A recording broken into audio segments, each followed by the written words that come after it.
bẹ́ẹ̀ ni bomb explosion in Lagos. There is a growing tension now across the Lagos state, especially the area that this thing happened. A lot of tension and fear has been happening now because of what happened today. It was an IED, improvised explosive device. Ó ní bọ́ǹbù yẹn nílùú Èkó tó dún gbàmù lónìí tí gbogbo yẹn sì bẹ̀rẹ̀ sí ní sá. Everybody, they were just running up and down. So, but the police, thank God, the police, they have taken charge of the situation as we are talking right now. Another thing that we gbọ́ pátápátá lónìí tẹ́ tún gbọ́ torí gbogbo nǹkan tí ń ṣẹlẹ̀ o. Tẹ́ bá ń gbọ́ gbogbo nǹkan tí ń ṣẹlẹ̀ báyìí ó ti ń ṣẹlẹ̀ náà ni o. Ó ní ẹlẹ́ẹ̀kejì ẹ̀ tó tún dà bẹ́ẹ̀ tẹ́ tún gbọ́. Ó ní wípé àwọn kidnapper wọ́n máa gbé Gani Adams lọ. Àwọn yóò ti ní Ṣáàrẹ Ọ̀nà Kakanfò àbíbò OPC leader ni wọ́n palẹ̀ wọn mọ́ ní Kwara State. Bẹ́ẹ̀ ni ọ̀pọ̀lọpọ̀ àwọn kan ti máa rẹ́rìn bẹ́ẹ̀ wọ́n máa ṣe yẹ̀yẹ́, ṣùgbọ́n ọ̀rọ̀ yẹ̀yẹ́ kọ́ lélẹ̀ tó rọmọ Yorùbá ni wọ́n. Kidnapper wọ́n palẹ̀ àwọn ọmọlẹ́yìn Gani Adams, àwọn OPC. In fact kì í sọ ordinary OPC o, OPC leader ni wọ́n o. Àwọn kidnapper ní Kwara State wọ́n palẹ̀ wọn mọ́ o. Kì í ṣe kékeré, gbogbo ẹ̀ náà ní tẹ̀sí ẹ máa gbọ́ o. Gbogbo ẹ̀ pátápátá ní tẹ̀sí kásìsì wọn sí pápápá bẹ́ẹ̀ wà bá àsọ̀nà torí mi fẹ́ mọ́ gbára wa lákòókò. Bomb explosion in Lagos, though we thank God that the station is under control as we are speaking right now. Ẹ jẹ́ kí sáré play video yẹn kí sáré gbọ́ bí ìṣẹ̀lẹ̀ náà ṣe ṣẹlẹ̀ nílùú Èkó torí pé a lot of people nothing pé ẹ̀rù títí ń bà wọ́n pé ṣé àwọn ará bí ti wọ Èkó ni wọ́n sì pé wọ́n ti wọ Lagos State, so a lot of people now they are under fear and serious tension because we never can tell, maybe they are the one because on a normal day ibi tó ti bọ́ọ̀lù ṣẹlẹ̀ ń bẹ̀.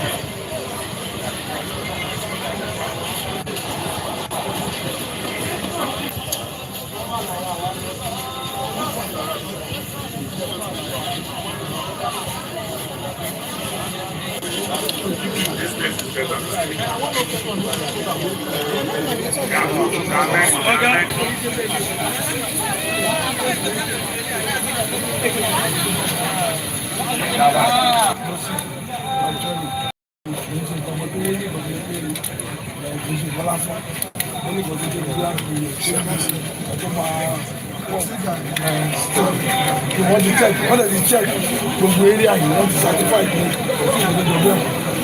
lọ́tẹ̀ ọ̀dọ́ ti yọ ìwé ní pé anybody tó bá ní ìgbọ̀n jẹ́ ìgbọ̀n tó bá fi sí lókè sí ilé bẹ́ẹ̀ ọ̀hún náà mọ̀ sí ẹ̀dẹ́ mọ̀ ní ọmọ lọ fọ́ ọkùnrin ẹni àwọn ìgbọ̀n tí wọ́n bá ní ọmọ wà ṣọ́ àwọn nìké the cordon of the area and from their findings we find out that actually it was an IED, improvised explosive device. So the found out that it was an IED because the owner of the vehicle that now the explosive detonated inside the vehicle gave the information that as soon as we parked the vehicle here overnight, and this morning when he was about when he entered the vehicle and started the vehicle, he just saw an explosion from the passenger side of the vehicle. He got little injury, he has been taken to the hospital and he's been stabilized now. So after the whole sweeping of the whole area by the EOD operatives, we were told that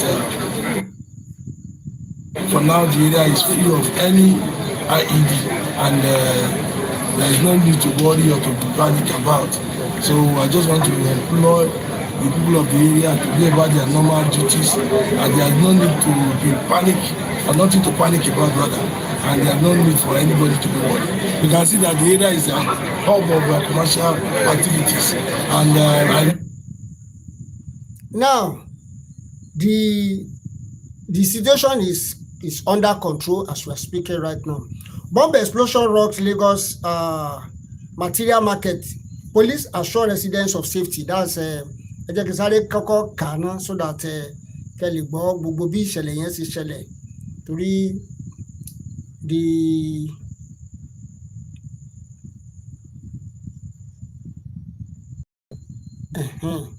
So a lot of people lọ pé ọ̀pọ̀lọpọ̀ àwọn èèyàn náà ti sáré káàkiri wípé wọ́n sọ pé àwọn ará bí wọ́n tún ti dé Lagos State, ṣùgbọ́n the most important thing ni pé people need to be security conscious, because you never can tell if they are the one, and that is how the thing starts in which other state is there. Àwọn state tó ti bẹ̀rẹ̀ ní north yẹn bó ṣe bẹ̀rẹ̀ gradually náà nìyẹn tó fi di pé ó di normal thing. So we have to be security conscious in Lagos, in fact to be more conscious of this, so that Ọlọ́run ní jẹ́ ká jẹ́ victim o, Ọlọ́run ní jẹ́ ká jẹ́ victim o. Thank God that the situation is under control as we are speaking right now. Now ní Kwara State wọ́n palẹ̀ àwọn OPC leader mọ́ ní Kwara State, àwọn kidnapper ló gbé wọn o, wọ́n palẹ̀ wọn mọ́ ni o. Terrorists abduct OPC chieftains, 2 others during ransom delivery in Kwara. Ìmọ̀gẹ́ lọ́tọ̀ pípa àwọn òbẹ́ yẹn ń sè pé kí ló ṣẹlẹ̀ tó ọmọ Yorùbá náà ni wọ́n, torí ìfọ̀ àpọ́njẹ́ OPC yẹn ó fi hàn pé ọmọ Yorùbá ni wọ́n. Bẹ́ẹ̀ sì palẹ̀ wọn mọ́ yẹn inú tiwa ò dùn, torí wọn kọ́kọ́lọpọ̀ àwọn míì ni wọ́n mọ̀ dùn ni pé orí Sunday Igboho ló mú wọn, Ṣàkí fẹ́ ṣe bí ọ̀rá, ṣùgbọ́n a lè mọ dunnú torí pé àwọn tó gbé ọmọ Yorùbá ló máa jẹ́. OPC tó lọ yìí náà ọmọ Yorùbá làwọn náà máa jẹ́, ìdí nìyẹn tó jẹ́ pé OPC ni wọ́n. tó mo jẹ́ ìtọ́ba pé Fúlàní ni wọn ò ní wá apply, wọn ò ní wá pe àwọn OPC pé kó OPC wá ṣàánú wọn. So we have to be very very careful now, because ó ti kan everybody báyìí. wọn ò pè mí wọn ò jẹ́ ń gbọ́ ó ti kàn wọ́n báyìí, àbí ó ti kárí Ọ̀nà Kakanfò ń sìn, ó ti kàn wọ́n o. Terrorists abduct OPC chieftains, 2 others during ransom deliveries in Kwara State. Ẹ jẹ́ kí n máa tẹ̀ sójú ẹ̀ kẹ́ máa gbọ́ o. Confusion trailed the abduction of chieftains of Odua People's Congress. Odua People Congress, alongside 2 other persons in Oko Irese, Irepodun local government area of Kwara State. It was gathered that Fabi was abducted alongside a driver and another associate while reportedly traveling to deliver ransom and other items meant for release of previously kidnapped victims. Ṣé ẹ mọ̀ pé nǹkan tí Igboho bínú sí náà nìyẹn, wípé ẹ kidnap èèyàn, which is not normal. Nígbà tẹ́ kidnap èèyàn ẹ mọ̀ pé kò normal. Secondly, ẹ tún wá pa ẹnìyẹn, àwọn nǹkan tún wá gbowó wá fúnra kí wọ́n tiẹ̀ tí mọ̀ pé ẹ ti pa ẹnìyẹn gan, wọ́n tún wá gbowó wá fún yín, ẹni tó gbowó wá ẹ tún pa. Ṣé mọ̀ pé nǹkan tó tún bí Igboho nú tí Igboho tó fi padà lọ gbowó nìyẹn. Táwọn ọmọ àlè Yorùbá kan tó ń jáde tẹ́tẹ́ sọ wípé kábàwọn kìlọ̀ fún Igboho, kábàwọn arrest Igboho pé ó ṣe lè lọ́mọ ó tún fẹ́ mọ da Fúlàní láàmú. Òun ló ti ṣẹlẹ̀ báyìí, ó ti kan Ààrẹ Ọ̀nà Kakanfò báyìí o. Kò sáwọn pé bàbá ò ní mọ lóògùn ọ̀fẹ́ o. Wọ́n mọ̀ wípé bàbá ò ní wò wọ́n ràn kí wọ́n jọmọ wọn gbé, àbí as a good father ó ti kàn wọ́n báyìí. Kò sí pé kò kàn mí, wọn ò jẹ́ ń gbọ́, wọn ò fún mi go ahead, ọ̀rọ̀ kò fún mi go ahead kọ́ lélẹ̀ toró ti kàn àwọn ọmọ yín ni wọ́n gbé báyìí, wọ́n gbé wọn ní Kwara State ni o. Ẹ máa gbọ́ o.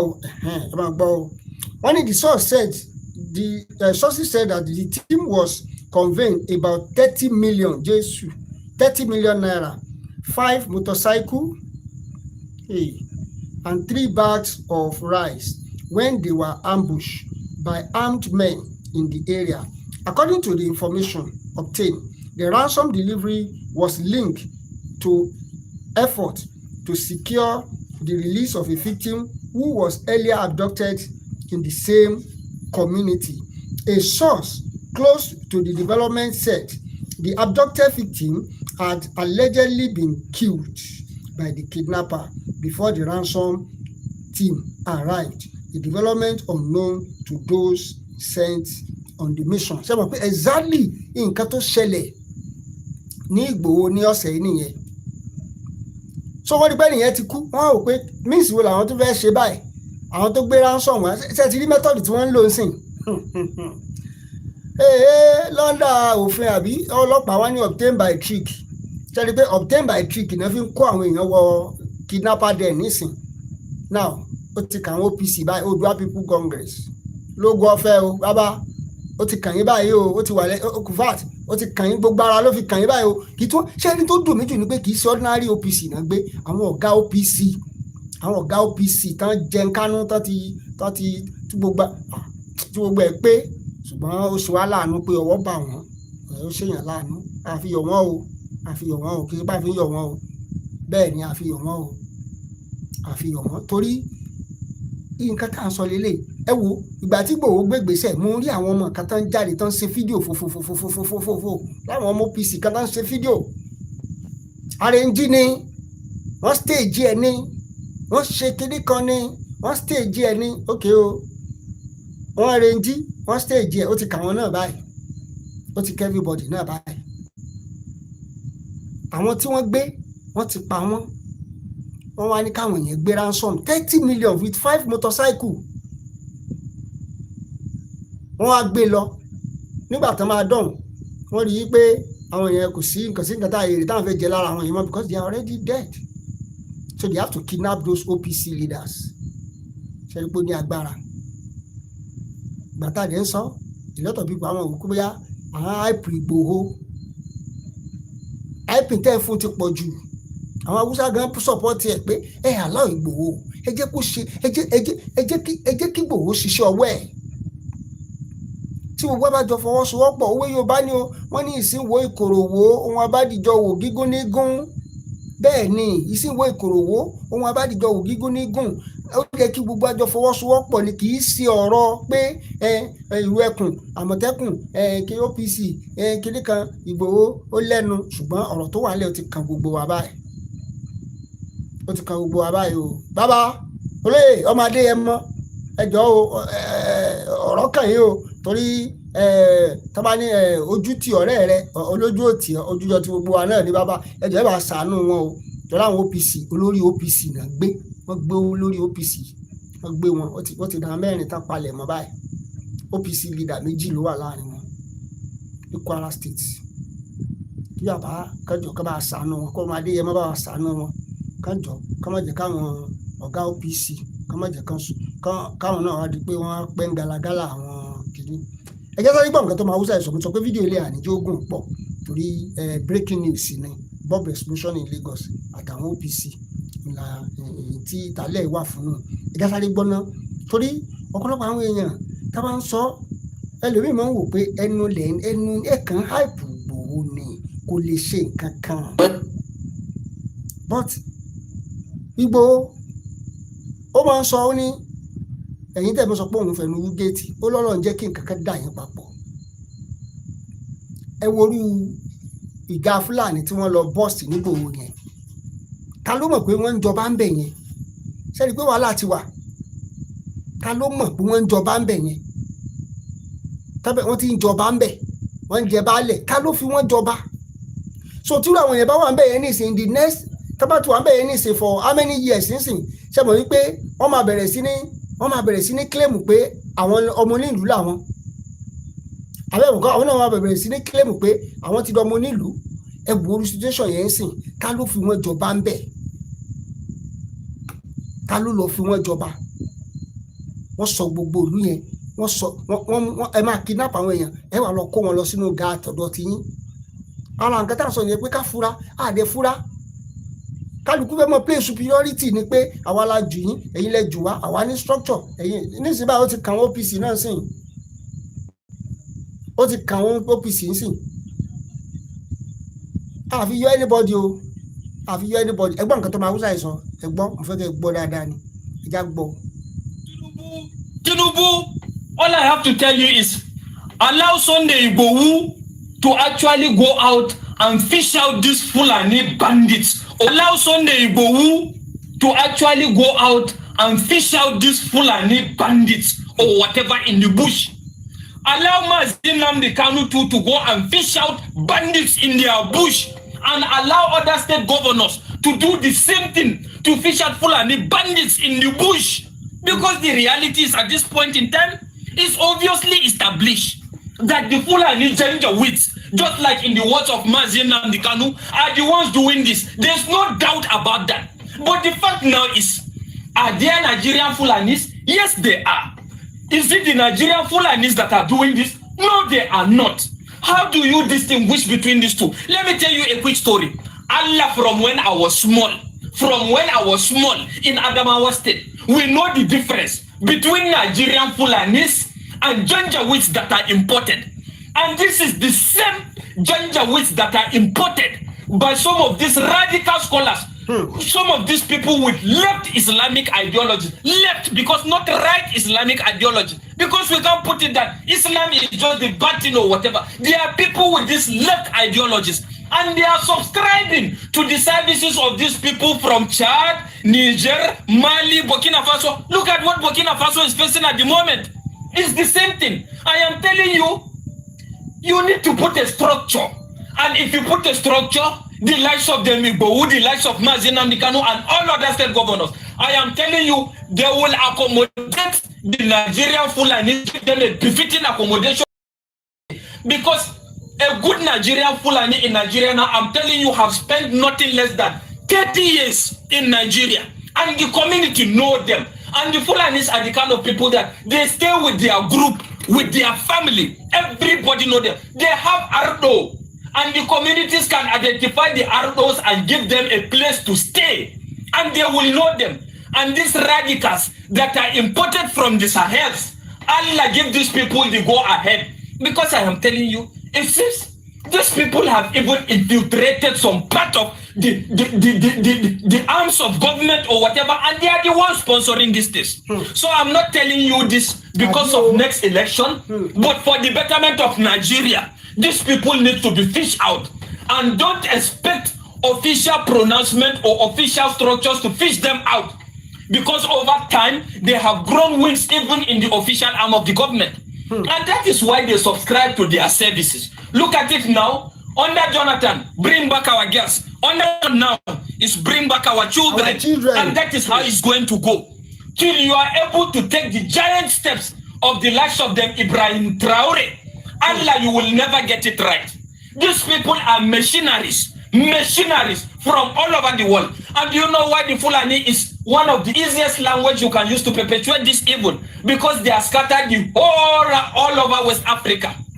Purposely, globally, they are scattered. So wherever they come in and they speak Fulani, Allah people believe that they say they are Fulanis and they are part of us. Allah, they are not part of us.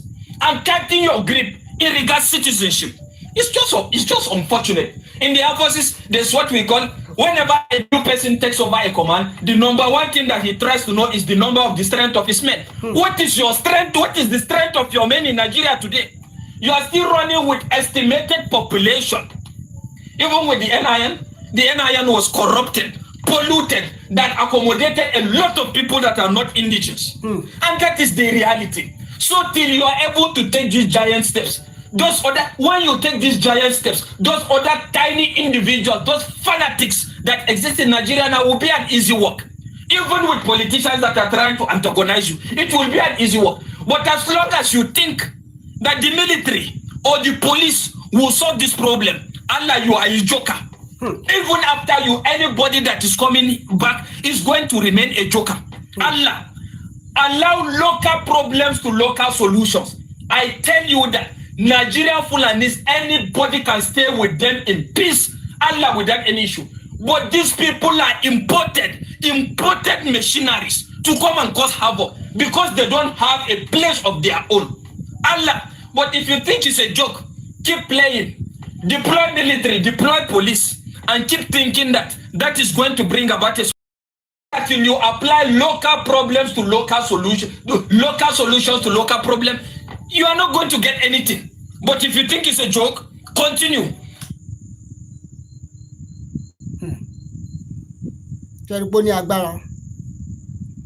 Local problem require a local solution. Ìdí tá a ṣe ń pe Sunday ọmọ Adéyẹmọ náà nìyẹn. A lot of people sọ pé Sunday Igboho ó ti ká everybody báyìí, ó ti ká ibà náà báyìí o.